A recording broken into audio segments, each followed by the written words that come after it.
Hi friends, എല്ലാവർക്കും നമസ്കാരം. നിങ്ങൾ എത്ര പേര് എൻ്റെ ഈ ഒരു വീഡിയോ കാണുമെന്ന് എനിക്കറിയില്ല. കാരണം നിങ്ങളെ 10 മിനിറ്റ് പോലും ഈ ഒരു വീഡിയോയിൽ പിടിച്ചു നിർത്താൻ കേപ്പബിലിറ്റി ഇല്ലാത്തൊരു സാധാരണ വ്യക്തിയാണ് ഞാൻ. വലിയൊരു പ്രാസംഗികനൊന്നുമല്ല. പക്ഷേ എന്നാലും നിങ്ങൾക്കും നിങ്ങളുടെ കുടുംബത്തിനും എന്തെങ്കിലും പ്രയോജനം ചെയ്യുന്ന ഒരു രീതിയിലായിരിക്കും ഈ ഒരു വീഡിയോ എന്ന് എനിക്ക് തീർച്ചയായിട്ടും ഉറപ്പുണ്ട്. ഈ ഒരു വീഡിയോയുടെ അടിസ്ഥാനം എന്ന് പറഞ്ഞു കഴിഞ്ഞാൽ, കഴിഞ്ഞ ദിവസം ഞാൻ നമ്മുടെ സന്തോഷ് ജോർജ് കുളങ്ങര സാറിൻ്റെ ഒരു വീഡിയോ കാണാനിടയായി. ഒരു റിട്ടയറായ മാനസാന്തരം വന്ന ഒരു കള്ളനുമായിട്ടുള്ളൊരു ഇൻ്റർവ്യൂ ആയിരുന്നു. നിങ്ങൾ പല ആളുകളും അത് കണ്ടിട്ടുണ്ടായിരിക്കും. കാണാത്തവർക്ക് വേണ്ടി ഞാൻ ആ വീഡിയോയുടെ ലിങ്ക് ഇവിടെ കമൻറ്റ് ബോക്സിൽ ആഡ് ചെയ്തേക്കാം. ആ ഒരു കള്ളൻ അതിനകത്ത് പ്രത്യേകം എടുത്തു പറയുന്ന ഒരു കാര്യം എന്ന് പറഞ്ഞു കഴിഞ്ഞാൽ, കള്ളത്തരങ്ങളിൽ ഒരു LKG UKG വിദ്യാർത്ഥിയായിട്ടാണ് അദ്ദേഹം ആദ്യമായിട്ട് ജയിലിലേക്ക് ചെല്ലുന്നത്. നല്ല എക്സ്പേർട്ടായിട്ടുള്ള കള്ളന്മാരുടെ ട്രെയിനിങ്ങിൻ്റെ ഫലമായിട്ട് കള്ളത്തരങ്ങളിൽ മാസ്റ്റർ ഡിഗ്രി എടുത്തിട്ടാണ് അദ്ദേഹം പുറത്തേക്ക് ഇറങ്ങുന്നത്. 4-5 പട്ടികളുള്ള വീടുകളിലേക്ക് വളരെ സാഹസികമായി കയറിയതും അവിടുന്ന് മോഷണം മുതലുമായി കടന്നു കളഞ്ഞ കാര്യങ്ങളൊക്കെ ഇദ്ദേഹം വളരെ നല്ല വ്യക്തതയോടു കൂടി എക്സ്പ്ലെയിൻ ചെയ്യുന്നുണ്ട്. പിന്നീട് നടന്ന ഒരു കുറ്റകൃത്യങ്ങളിലും അയാൾ പിടിക്കപ്പെട്ടിട്ടില്ല. ഇവിടെ ഈ കള്ളന്മാർ കിടക്കുന്ന സമയത്ത് അവർ പരസ്പരം അങ്ങോട്ടും ഇങ്ങോട്ടും സംസാരിക്കുന്നത് അവരുടെ എക്സ്പീരിയൻസാണ്. അതായത് ഓരോ സ്ഥലത്ത് കയറിയതും പിടിക്കപ്പെടാതിരുന്നതുമായിട്ടുള്ള കാര്യങ്ങൾ. അപ്പോൾ ഇങ്ങനെയുള്ള ആ ഒരു എക്സ്പീരിയൻസ് ഷെയർ ചെയ്യുന്നതിലൂടെ അവർക്ക് നല്ലൊരു അറിവ് കിട്ടുന്നുണ്ടെന്നാണ് അയാൾ പറയുന്നത്. നല്ലൊരു യൂണിവേഴ്സിറ്റി കൂടിയാണ് ഈ ജയിലുകളിൽ നിന്നാണ് പുള്ളി പറയുന്നത്. അപ്പോൾ ഇത് എന്നെ സംബന്ധിച്ച് ക്യാമറ വയ്ക്കുന്ന ഒരു വ്യക്തി എന്നുള്ള നിലയിൽ എനിക്ക് നല്ലൊരു ട്രെയിനിങ് തന്നെയായിരുന്നു ഈ വീഡിയോസ്. നമ്മളെങ്ങനെ ക്യാമറ വയ്ക്കണം, എന്ത് ചെയ്യരുതെന്നുള്ളതൊക്കെ എനിക്കിതിലൂടെ പഠിക്കാൻ സാധിച്ചു. ഇപ്പോൾ നിങ്ങൾ വിചാരിക്കുന്നുണ്ടാവും ഞാനിതെന്തിനാണ് നിങ്ങളോട് ഷെയർ ചെയ്യണമെന്ന്. നമ്മുടെ കേരളത്തിലെ ജയിലുകൾ കള്ളന്മാരെ കൊണ്ടും കൊലപാതകളെ കൊണ്ടും നിറഞ്ഞിരിക്കുകയാണ്. അവിടെ നിന്ന് പുറത്തേക്ക് വരാൻ വേണ്ടിയിട്ട് ആരും ആഗ്രഹിക്കുന്നില്ല. നല്ല ഭക്ഷണവും കിട്ടുന്നുണ്ട്, നല്ല ട്രെയിനിങ് കിട്ടുന്നുണ്ട്.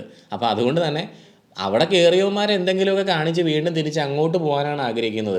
പുറത്ത് നടക്കുമ്പോഴത്തേക്കുമാണ് നമുക്ക് പണിയെടുക്കേണ്ടി വരിക. അവിടെ പോയി കഴിഞ്ഞാൽ പ്രത്യേകിച്ച് പണിയൊന്നുമില്ല. എനിക്ക് തോന്നുന്നു ഇദ്ദേഹം പറയുന്നതനുസരിച്ചാണെന്നുണ്ടെങ്കിൽ ആദ്യം അവിടെ എത്തുന്ന സമയത്ത് നല്ല ഇടിയും തൊഴിയൊക്കെ കിട്ടും. അത് കഴിഞ്ഞ് കഴിഞ്ഞാൽ പിന്നെ കുഴപ്പമൊന്നുമില്ല, സുഖമാണ്, ഒരു പ്രശ്നവുമില്ല. നല്ല നടപ്പാണെന്നുണ്ടെങ്കിൽ നല്ല രീതിയിൽ പോലീസുകാരുമായിട്ട് ബന്ധം സ്ഥാപിക്കുകയാണെന്നുണ്ടെങ്കിൽ ഒരു കുഴപ്പമില്ല. നമ്മുടെ തടി കേടാകാതെ നമുക്ക് സുഖമായിട്ട് അവിടെ താമസിക്കാം. നല്ല മട്ടൻ ബിരിയാണിയും ചിക്കൻ ബിരിയാണിയും തോരനും അവിയലും പുളിശ്ശേരിയും എന്ന് വേണ്ട നല്ല അടിപൊളി മെനുവാണ് അവിടെ ഉള്ളത്. അതുമാത്രമല്ല, എഴുതുന്നവർക്ക് എഴുതാം, വായിക്കുന്നവർക്ക് വായിക്കാം, TV കാണുന്നവർക്ക് TV കാണാം, നല്ല സുഖമായിട്ട് കിടന്നുറങ്ങാം. വേറെ ആരും ഒന്നും ശല്യം ചെയ്യാൻ വരത്തില്ല. പുള്ളി പറയുന്ന കേൾക്കുവാണെന്നുണ്ടെങ്കിൽ ആദ്യം നമുക്ക് കിട്ടുന്ന ആ ഒരു ഇടിയും തൊഴിയും മാത്രമാണ് ഒരു പ്രശ്നമുള്ളൂ. അത് കഴിഞ്ഞ് കഴിഞ്ഞാൽ പിന്നെ കുഴപ്പമൊന്നുമില്ല, സുഖമാണ്. പിന്നെ അത് കഴിഞ്ഞാൽ ചില ആളുകൾക്ക് തയ്യൽ മെഷീൻ അങ്ങനെയുള്ള എന്തെങ്കിലുമൊക്കെ കൊടുത്ത് അവരെ യാത്രാറിയിപ്പ് നടത്തും. അപ്പോൾ പിന്നെ ഈ പുറത്തിറങ്ങുന്നവൻ അവൻ പണിയെടുക്കണമല്ലോ, എന്തെങ്കിലും തിന്നണം എന്നുണ്ടെങ്കിൽ. ഇതുപോലത്തെ സദ്യയൊക്കെ കഴിച്ചിട്ട് ഇറങ്ങി പോകണവന് പിന്നെ നല്ല പണിയൊക്കെ എടുക്കേണ്ടി വരും. വെയിൽ, മഴ ഇങ്ങനെയുള്ള കാര്യങ്ങളൊക്കെ കൊള്ളേണ്ടി വരും. അതുകൊണ്ട് അവൻ എന്തെങ്കിലും പിന്നെയും കുറ്റകൃത്യം ചെയ്ത് അങ്ങോട്ട് തന്നെ തിരിച്ച് കയറാനേ നോക്കുകയുള്ളൂ. കാരണം നല്ല ട്രെയിനിങ് അവിടെ കിട്ടും. ഇനിയിപ്പം നല്ല വലിയ ഹെവി ആയിട്ടുള്ള ലോട്ടറി അടിക്കുന്ന രീതിയിലുള്ള എന്തെങ്കിലും പരിപാടികളൊക്കെയാണ് ചെയ്യണമെന്നുണ്ടെങ്കിൽ, ഇപ്പോൾ നമുക്കറിയാമല്ലോ സ്വർണ്ണത്തിൻ്റെയൊക്കെ വില 1 ലക്ഷത്തിനടുത്തെത്തി. ഇനി അങ്ങനെയുള്ള എന്തെങ്കിലും വലിയ മോഷണമൊക്കെ നടത്തിയിട്ട് പോവുകയാണെന്നുണ്ടെങ്കിൽ പിന്നെ പിടിക്കപ്പെടാതെ മറ്റെവിടെയെങ്കിലും പോയിട്ട് സുഖമായിട്ട് ജീവിക്കാം. ആ പൈസ വല്ല ബാങ്കിലും കൊണ്ടുപോയിട്ട് ജീവിക്കാം. ഇങ്ങനെയാണ് ഓരോ കള്ളന്മാരുടെയും മൈൻഡ് സെറ്റ് മാറിക്കൊണ്ടിരിക്കുന്നത്. ഇപ്പോൾ കഴിഞ്ഞ ദിവസം മറ്റൊരു വ്ളോഗർ നല്ല രീതിയിൽ വീഡിയോ ഒക്കെ ചെയ്തുകൊണ്ടിരുന്ന ഒരു വ്യക്തിയാണ് കേട്ടോ. യുവാക്കളുടെ ഹരമായിരുന്ന ഒരു വ്യക്തി. പക്ഷേ പുള്ളിയുടെ വീഡിയോസ് എന്ന് പറഞ്ഞു കഴിഞ്ഞാൽ ഒരു വെറൈറ്റി വീഡിയോസ് ആയിരുന്നു. ബിയർ, വൈൻ ഇങ്ങനെയുള്ള സാധനങ്ങളൊക്കെ എങ്ങനെ മിക്സ് ചെയ്ത് കഴിക്കാം, ഫ്രൂട്ടായിട്ട് എങ്ങനെ മിക്സ് ചെയ്യാം, ചിക്കൻ്റെ ഉള്ളിൽ അത് ഒഴിച്ചിട്ട് വറക്കുന്നു, പൊരിക്കുന്നു, അങ്ങനെയുള്ള പല പരിപാടികളുമായിട്ട് അവസാനം എക്സസൈസ് കൊണ്ടുപോയി. പുള്ളി നേരെ ജയിലിൽ പോയി കഴിഞ്ഞപ്പോഴത്തേക്കും പുള്ളിക്ക് ഇങ്ങനെയുള്ള ട്രീറ്റ്മെൻറ്റൊക്കെ അവിടെ നിന്ന് ജയിലിൽ നിന്ന് കിട്ടി. ട്രീറ്റ്മെൻ്റ് അല്ലേ, ട്രീറ്റൊക്കെ ജയിലിൽ നിന്ന് കിട്ടി. അവസാനം പുള്ളിക്കാരൻ പുറത്തിറങ്ങിയപ്പോൾ രാജാവായിട്ടാണ് പുറത്തിറങ്ങിയത്. ഉള്ള ചാനലുകാർ മുഴുവൻ പുള്ളിനെ കൊണ്ടുപോയി, വ്ളോഗേഴ്സ് മുഴുവൻ പുള്ളിനെ കൊണ്ടുപോയി. നാട്ടുകാരുടെ ഇടയിലേക്ക് ആ വീഡിയോസൊക്കെ എന്തിനാണ് ഇങ്ങനെ ഷെയർ ചെയ്യണത്? അദ്ദേഹം അവിടെ പോയിട്ട് ജയിലിൽ അനുഭവിച്ച ആ എക്സ്പീരിയൻസ് മുഴുവൻ വന്നിരുന്നിട്ട് വീഡിയോയിലൂടെ ഷെയർ ചെയ്യുക. നമ്മുടെ യുവാക്കൾക്ക് അതിലൂടെ കിട്ടുന്ന മെസ്സേജ് എന്താണെന്ന് ആരും മനസ്സിലാക്കുന്നില്ല. യഥാർത്ഥത്തിൽ ഈ പറയുന്ന മാധ്യമങ്ങൾക്ക് എന്തെങ്കിലും ഒരു എത്തിക്സ് ഉണ്ടെന്നുണ്ടെങ്കിൽ അവർ ഇതുപോലുള്ള വീഡിയോസ് ശരിക്കും പബ്ലിഷ് ചെയ്യുമോ? അങ്ങനെ ചെയ്യുന്നത് കൊണ്ട് എന്താണ് അവർ കൊടുക്കുന്നത്? ശരിക്കും പറഞ്ഞാൽ എന്നെപ്പോലുള്ള സാധാരണ വ്യക്തികൾക്കൊക്കെ അതൊരു മോട്ടിവേഷനാണ് തന്നത്. പക്ഷേ എനിക്കിങ്ങനെ കുറ്റകൃത്യം ചെയ്തിട്ട് പോകാൻ മെയിനായിട്ട് വലിയ അറിവോ ഇതൊന്നും ഇല്ലാത്തതുകൊണ്ടാണ് ഞാൻ അങ്ങനെയൊന്നും പോകാത്തത്. ഇങ്ങനെ ഈ വീഡിയോ ഒക്കെ ചെയ്ത് ഇവിടെ ഇരിക്കുന്നത്. ഇവിടുത്തെ 2 പിക്ചർ നിങ്ങൾ നോക്കുക. ഒരു സൈഡിൽ നല്ല എക്സ്പീരിയൻസ്ഡ് ആയിട്ട് പഠിച്ച് പാസ്സായി ഡിഗ്രിയോടുകൂടി പുറത്തിറങ്ങുന്ന, കള്ളത്തരങ്ങളിൽ ഡിഗ്രിയോടുകൂടി പുറത്തിറങ്ങുന്ന കള്ളന്മാരുള്ള നാട്. മറ്റേ സൈഡിൽ ഇവിടെ തൊഴിലില്ലായ്മ രൂക്ഷമാണ്, ഇവിടെ നിൽക്കാൻ കൊള്ളിയില്ല, കേരളം കൊള്ളിയില്ല, ഇന്ത്യ കൊള്ളിയില്ലെന്നും പറഞ്ഞുകൊണ്ട് പുറത്തേക്ക് പോകുന്ന ഒരു തലമുറ. അത് അവരുടെ ഇഷ്ടമാണ്. അവർ പുറത്ത് പോകണോ വേണ്ടെന്നൊക്കെ അവർ തീരുമാനിക്കും. എന്തായാലും അങ്ങനെ പോകുന്ന സമയത്ത് അവരിവിടെ ബാക്കിയാക്കി പോകുന്ന അവരുടെ പ്രിയപ്പെട്ടവരിവിടെ ഉണ്ട്. അതായത് പ്രായമായിട്ടുള്ള മാതാപിതാക്കളും കുട്ടികളും. അവർക്ക് എന്ത് സുരക്ഷിതത്വമാണ് ഈ പുറത്തേക്ക് പോകുന്ന ആളുകൾ ഇവിടെ ചെയ്തു കൊടുക്കുന്നത്? ഇത്രയും കൊള്ളക്കാരുള്ള ഈ നാട്ടിലേക്ക്, അതായത് ഒരു 1.5 മാസമോ 2 മാസമോ കൂടെ കഴിയുമ്പോഴത്തേക്കും 1,00,000 രൂപ ഒരു പവന് വരും അല്ലേ? നമുക്കറിയാം 1,00,000 രൂപയുടെ അടുത്തുകൊണ്ടിരിക്കുകയാണ്. ആ ഒരു സിറ്റുവേഷനിൽ ഇത്രയും മൂല്യമുള്ള സ്വർണവും ഒക്കെ ഉണ്ട് എന്നുള്ള വിശ്വാസത്തിലാണ് കള്ളന്മാരകത്തോട്ട് കയറുന്നത്. ആ കള്ളൻ പറയുന്നുണ്ട് അവർ ഇതൊന്നും നോക്കിയിട്ടല്ല വരുന്നത്. രാത്രി ഇങ്ങനെ ഇപ്പോൾ ആ കള്ളൻ്റെ ഒരു വാക്ക് പറയുകയാണെന്നുണ്ടെങ്കിൽ പാലായിൽ കയറി അവിടെ തിയേറ്ററിൽ പാലായി വന്നൊരു സിനിമയും കണ്ട് പുള്ളി പൊൻകുന്നത്തിന് അങ്ങ് പോണ വഴിക്ക് നടന്നാണ് പോണത്. ഏതെങ്കിലും ഒരു വീട്ടിൽ അങ്ങോട്ട് കയറുന്നു, ആ വീട് നമുക്കൊരു രാശിയുള്ള വീടാണെന്നങ്ങ് ചിന്തിക്കുന്നു, അകത്തോട്ട് കയറുന്നു. അവിടെ എന്തുണ്ട് എന്നുള്ളത് അവർ നോക്കണില്ല, ആ വീട് മാത്രമേ അവർ നോക്കുന്നുള്ളൂ. അവിടെ ചെന്ന് കഴിയുമ്പോഴത്തേക്കും കിട്ടുന്ന എന്താണെന്ന് വെച്ചാൽ എടുത്തുകൊണ്ട് പോകും. അപ്പോൾ കിട്ടുന്ന എന്താണെന്ന് വെച്ചാൽ എടുത്തുകൊണ്ട് പോകുന്നു എന്നുള്ള എല്ലാവരും ചിന്തിക്കുന്നില്ല. എല്ലാ കള്ളന്മാരും അങ്ങനെയുള്ളവരല്ല. ചിലപ്പോൾ അവിടെയുള്ള ആളുകളെ ഉപദ്രവിക്കാനുള്ള സാധ്യതയില്ലേ? നമ്മൾ ചിന്തിക്കേണ്ട കാര്യം തന്നെയാണ്. ഞാൻ ബിസിനസ് സംസാരിക്കുകയാണ്, നിങ്ങൾ പറയരുത് ഇതുവരെ അവൻ ബിൽഡപ്പ് കൊടുത്ത് വന്നതെല്ലാം തന്നെ അവൻ്റെ ബിസിനസ്സിനെ പറ്റി സംസാരിക്കാനാണെന്നാണ്. യഥാർത്ഥത്തിൽ ഞാനിവിടെ ഒരു ബിസിനസ് സംസാരിക്കാൻ വേണ്ടി ഉദ്ദേശിക്കുന്നില്ല. നമ്മുടെ കേരളത്തിലെ കാലാകാലങ്ങളിലുള്ള ഒരു മണ്ടൻ വിശ്വാസത്തെ ഞാൻ പൊളിച്ചെഴുതാൻ ഉദ്ദേശിക്കുന്നു ഈ ഒരു വീഡിയോയിലൂടെ. അത് മാത്രമേ ഉള്ളൂ. യഥാർത്ഥത്തിൽ ക്യാമറ അല്ലെങ്കിൽ CCTV എന്ന് പറയുന്നത് കള്ളത്തരങ്ങൾ നടക്കാതിരിക്കാൻ വേണ്ടിയിട്ടുള്ള ഒരു ഉപകരണമാണ് എന്നാണ് നമ്മുടെ ഒരു മണ്ടൻ വിശ്വാസം. അതായത് നമ്മളൊരു ക്യാമറ വയ്ക്കുന്നതോടുകൂടി എല്ലാം സുരക്ഷിതമായി എന്നാണ് നമ്മൾ വിചാരിക്കുന്നത്. വിദേശത്തുള്ള ആളുകളൊക്കെ വിചാരിക്കുന്നത് നമ്മൾ ഈ വാർത്തകളിലൊക്കെ കാണുന്ന എന്താ, CCTV വീട്ടിൽ വെച്ചത് നോക്കിക്കൊണ്ട് ഒരു കള്ളൻ കയറി വരുന്നത് ആ ആൾ കണ്ടിട്ട് അവൻ റെസ്പോണ്ട് ചെയ്തു, തത്സമയം റെസ്പോണ്ട് ചെയ്തു, പോലീസുകാരെ വിളിച്ച് പറഞ്ഞു, അപ്പം തന്നെ ആ കള്ളനെ ഓടിക്കാൻ പറ്റി അല്ലെങ്കിൽ പിടിക്കാൻ പറ്റി. യഥാർത്ഥത്തിൽ എപ്പോഴും നമ്മൾ വിദേശത്തുള്ള ആളുകളൊക്കെ ഇങ്ങനെ നമ്മുടെ വീട് നോക്കിക്കൊണ്ടിരിക്കുകയാണോ? അല്ല, നമുക്ക് അതാണോ പണി? നമ്മൾ വിദേശത്ത് പോയിരിക്കുന്നത് അത് നോക്കിക്കൊണ്ടിരിക്കാനാണോ? അങ്ങനെ നമ്മൾ ആരും നോക്കിക്കൊണ്ടിരിക്കുന്നില്ല. അപ്പോൾ CCTV അങ്ങനെ നോക്കിക്കൊണ്ടിരിക്കുന്ന ഒരു ഉപകരണമാണ്. അങ്ങനെ നോക്കിക്കൊണ്ടിരുന്നെങ്കിൽ മാത്രമാണ് നമുക്കൊരു കള്ളനെ അതിലൂടെ പിടിക്കാൻ സാധിക്കുകയുള്ളൂ. എപ്പോഴും നമ്മളത് നോക്കാത്ത സിറ്റുവേഷനിൽ നമുക്ക് ഒരു കള്ളനെ പിടിക്കാൻ പറ്റില്ല. യഥാർത്ഥത്തിൽ നമ്മുടെ വീട്ടിലൊരു കള്ളൻ കയറി ഒരു കുറ്റകൃത്യം നടത്തി എന്തെങ്കിലും സാധനമൊക്കെ എടുത്തുകൊണ്ടൊക്കെ പോയി കഴിഞ്ഞിട്ട് അവസാനം നമ്മൾ ഈ വീഡിയോ എടുത്ത് പോലീസുകാർക്ക് കൊണ്ടു കൊടുത്ത് പിന്നെ പോലീസുകാരാണ് എന്ത് ചെയ്യുന്നത്? ആ കുറ്റകൃത്യം തെളിയിക്കുന്നത്. ഇപ്പോൾ മാസ്ക് ഇട്ടിട്ട് വന്നേക്കുന്ന ഒരുത്തനൊക്കെ ആണെന്നുണ്ടെങ്കിൽ അവനെയൊക്കെ എങ്ങനെ പോലീസുകാർക്ക് മനസ്സിലാവും? സിമിലർ ആയിട്ടുള്ള എവിടെയെങ്കിലും ക്രൈമൊക്കെ നടക്കുന്ന സമയത്ത് സാഹചര്യങ്ങളുടെ ഉള്ള തെളിവുകളൊക്കെ വെച്ചിട്ടാണ് അവർ പല കുറ്റകൃത്യങ്ങളും തെളിയിക്കപ്പെടുന്നത്. അല്ലാതെ ഒരിക്കലും ഈ കള്ളന്മാരെ തടയാൻ വേണ്ടിയിട്ടുള്ളൊരു ഉപകരണമല്ല CCTV. അങ്ങനെ ഒരു ഉപകരണം ഉണ്ട്. അതിനെപ്പറ്റി ഞാൻ കുറേ വീഡിയോ ഇതിനു മുമ്പ് നമ്മുടെ ഈ ഒരു ചാനലിൽ ഇട്ടിട്ടുണ്ട്. അതാണ് intrusion alarm system. Real time നമ്മുടെ വീട്ടിൽ എന്തെങ്കിലും നടക്കുമ്പോൾ അതിനെ പ്രിവെൻറ്റ് ചെയ്യും. നമ്മൾ ഇന്നത്തെ കേരളത്തിൻ്റെ സിറ്റുവേഷനിൽ അതാണ് നമ്മൾ ചെയ്യേണ്ടത്. അല്ലാതെ ഈ CCTV തന്നെ ഇങ്ങനെ കുറേ കൊണ്ടുവച്ചിട്ടൊരു കാര്യമില്ല. ഇത് പഴയ ടെക്നോളജിയാണ്. ഇപ്പം ഞാനീ പറഞ്ഞില്ലേ, യൂണിവേഴ്സിറ്റിയിൽ നിന്ന് പഠിച്ചിറങ്ങുന്ന രീതിയിൽ ഒരുപാട് കള്ളന്മാരെ ഇറങ്ങുന്നുണ്ട്.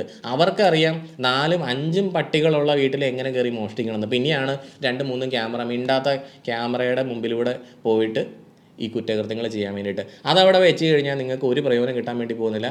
നിങ്ങളുടെ കാശ് വെറുതെ വെള്ളത്തിലാകത്തേ ഉള്ളൂ. ഞാൻ കുറച്ച് നാൾ മുമ്പ് ഇതേപോലൊരു വീഡിയോ ഇട്ടായിരുന്നു, അനലോഗ് ക്യാമറ വെക്കണമെന്ന് പറഞ്ഞിട്ട്. ഇപ്പോഴല്ല കേട്ടോ, കുറേ വർഷങ്ങൾക്ക് മുന്നേ. അപ്പോൾ ഒരാൾ കമൻറ്റ് എഴുതി, നിങ്ങൾ ആദ്യം പറഞ്ഞു അനലോഗ് ക്യാമറ വെക്കണമെന്ന്, പിന്നെ നിങ്ങൾ പറഞ്ഞു അനലോഗ് ക്യാമറ കൊള്ളിയിൽ IP ക്യാമറ വെച്ചായിരുന്നു, അത് കഴിഞ്ഞ് നിങ്ങൾ പറഞ്ഞു AI ക്യാമറ വെക്കാൻ, പിന്നെ നിങ്ങൾ പറഞ്ഞത് ഇപ്പോൾ ഇൻട്രൂഷൻ അലാം സിസ്റ്റം. ഇതിൽ ഞങ്ങളെന്താ വിശ്വസിക്കേണ്ടത്? ഞാൻ ഓരോ പ്രാവശ്യവും വീഡിയോ ഇടുന്നത് പുതിയ പുതിയ ടെക്നോളജികളാണ്.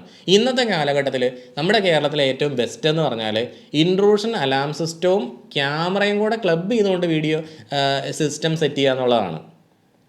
ഇൻട്രൂഷൻ അലാം സിസ്റ്റം എന്താ ചെയ്യണമെന്ന് വെച്ച് കഴിഞ്ഞാൽ, നമുക്ക് സെൻസറുകളാണ് അവിടെ വരുന്നത്. നമ്മുടെ ഡോറയിൽ നമ്മൾ സെൻസർ വയ്ക്കും, ജനലിൽ സെൻസർ വയ്ക്കും, നമ്മുടെ വീടിൻ്റെ ഫ്രണ്ടിൽ നമ്മളൊരു സെൻസർ വയ്ക്കും. നമ്മുടെ കോമ്പൗണ്ടിലേക്ക് ആരെങ്കിലും വന്നിട്ടുണ്ടെങ്കിൽ അവൻ ആ കോമ്പൗണ്ടിൽ കയറി, നമ്മുടെ വീട്ടിലേക്ക് വന്നില്ല, കോമ്പൗണ്ടിൽ കയറി ഒരു 15 മീറ്റർ എത്തുമ്പോൾ തന്നെ നമ്മുടെ വീട്ടിലെ ചുറ്റും ലൈറ്റ് തെളിയും, അലാം അടിക്കും. നമ്മുടെ വീടിനുള്ളിൽ നമ്മളുണ്ടെന്നുണ്ടെങ്കിൽ നമുക്കൊരു അലേർട്ട് കിട്ടും, ഒരുത്തം വരണ്ടെന്ന്. ക്യാമറ എന്താ ചെയ്യണേ? ക്യാമറ ഒന്നും ചെയ്യണമെന്നില്ല. നമ്മുടെ വീട്ടിൽ ഇപ്പോൾ പ്രായമുള്ള ആൾക്കാരൊക്കെ ആണെന്നുണ്ടെങ്കിൽ അവർക്ക് ഒന്നും അറിയാൻ പറ്റത്തില്ല. അവരുടെ വീട്ടിൽ കയറി ഇതെല്ലാം എടുത്ത് അവരെ എന്തെങ്കിലും അപകടപ്പെടുത്തിയിട്ട് പോയി കഴിഞ്ഞപ്പോൾ മാത്രമാണ് പുറത്തുള്ള വിദേശത്തുള്ള മക്കൾക്കൊക്കെ ഇത് കാണാൻ പറ്റുന്നത്. അപ്പോൾ എങ്ങനെ കുറ്റകൃത്യം ഒരു കള്ളൻ നടത്തിയെന്ന് നമുക്ക് കാണാൻ വേണ്ടിയിട്ടാണോ നമ്മൾ ക്യാമറ വയ്ക്കണത്? അല്ല, നമ്മൾ ആ കുറ്റകൃത്യം നടക്കാതിരിക്കാൻ വേണ്ടിയിട്ടാണ് ക്യാമറ വയ്ക്കുന്നത്. അപ്പോൾ നമുക്ക് അതിനെ പ്രിവെൻറ്റ് ചെയ്യാനാണ് നമ്മൾ ക്യാമറ വയ്ക്കുന്നത്. പക്ഷേ AI ക്യാമറകൾ വെച്ചാൽ നമുക്കൊരു ബീപ്പ് സൗണ്ട് അടിക്കുക, ഒരു അലാം കിട്ടുക എന്നുള്ള പരിപാടികളൊക്കെ ഉണ്ട്. പക്ഷേ നമ്മളതൊരു സ്റ്റാൻഡേർഡ് രീതിയായിട്ട് ഇതുവരെ അംഗീകരിച്ചിട്ടില്ല. കാരണം അവിടേക്ക് ഒരു 85% ആക്യുറസിയേ ഉള്ളൂ.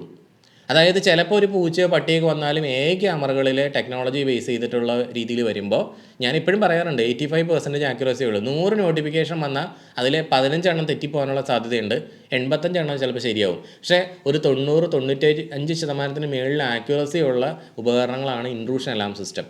ഞാൻ ഈ പറയണത് ഒരു സാധാരണ 6000 രൂപയുടെ 5000 രൂപയുടെയും ഡിവൈസ് അല്ല.